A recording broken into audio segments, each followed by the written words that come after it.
तो राहुल गांधी ने कहा कि इस देश में केरोसिन छिड़क दिया गया है। दीपक जी, ये सिर्फ आज का मसला नहीं है।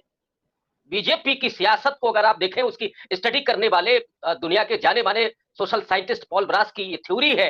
उन्होंने कहा है कि इस देश में जितने सांप्रदायिक दंगे हुए, उसका फायदा बीजेपी को हुआ, दक्षिणपंथी भारतीय जनता पार्टी को हुआ। ये सब आज का नहीं है। गुजरात के 2002 के दंगों के बाद भारतीय जनता पार्टी वहां अपराजेय है। और क्यों अपराजेय है? क्या वो वहां पर विकास कर रही है? क्या वहां पर गुजरात मॉडल जो जिसका पर्दाफाश हो चुका है, क्या वहां पर ऐसा कुछ हुआ है? नहीं हुआ है। सच्चाई ये है कि उस सांप्रदायिक ध्रुवीकरण के जरिए गुजरात को लगातार जीता जा रहा है और यही कोशिश चल रही है कि वही मॉडल पूरे देश में स्थापित कर दिया जाए।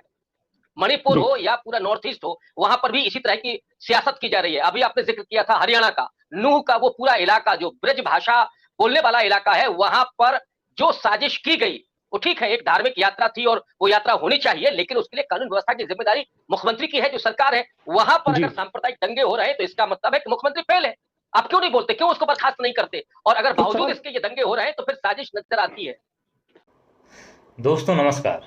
अभी जो आप देख रहे थे, ये थे प्रोफेसर रविकांत जी, लखनऊ विश्वविद्यालय के प्रोफेसर। और इनकी बात जो चल रही थी, वो चल रही थी दीपक शर्मा सर से, उनके यूट्यूब चैनल पर। और इन्होंने जो बातें बताई हैं वो बड़ी ही अद्भुत हैं। भाजपा का दंगों से क्या कनेक्शन है, या भाजपा शासित राज्यों में मुस्लिमों के खिलाफ जिस प्रकार का ध्रुवीकरण होना शुरू हो गया है, या जिस प्रकार का माहौल बनना शुरू हो गया है, जो मणिपुर में हुआ, जो नूह में हुआ, मेवात में हुआ, जो गुरुग्राम से होता हुआ राजस्थान में भी जाने की कोशिश कर रहा था। हालांकि राजस्थान की सरकार, पुलिस व्यवस्था ने उसे समय रहते कंट्रोल कर लिया। लेकिन इस तरह का माहौल आखिर बन क्यों रहा है और इसके पीछे कारण क्या है, इस पर अगर आप ध्यान से इन साहब को पूरा वीडियो जब देखेंगे तो आपको पैरों तले जमीन खिसक जाएगी। इतना बड़ी साजिश चल रही है।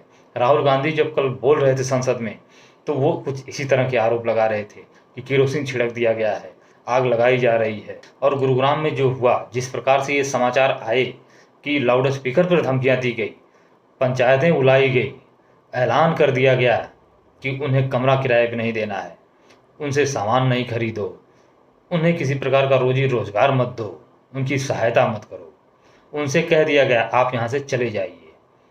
इस प्रकार की चीज़ें आखिर हो रही हैं इसी देश में, इसी जगह, तो क्यों? इन सारी चीज़ों पर जो ये साहब बोल रहे हैं वो कहीं ना कहीं तर्क संगत भी लग रहा है। और जो कल राहुल गांधी संसद में बोल रहे थे वह भी।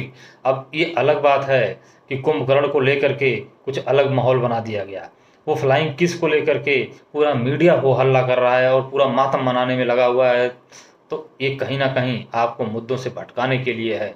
जो सही बात है, जो आपका सवाल है, उस पर आपका ध्यान न जाए, इस चीज़ से हटाने के लिए ये फ्लाइंग किस चल रहा है और ये कुंभकर्ण चल रहा है। हालांकि मुझे जहाँ तक लगता है राहुल गांधी का जो इशारा था वो इसी तरफ था कि इतना कुछ देश में हो रहा है, मणिपुर में जो हुआ, नूह में जो हुआ, इन सारी चीज़ों पर जब सत्ता से सवाल पूछा गया तो सत्ता जवाब देने के लिए तैयार नहीं थी।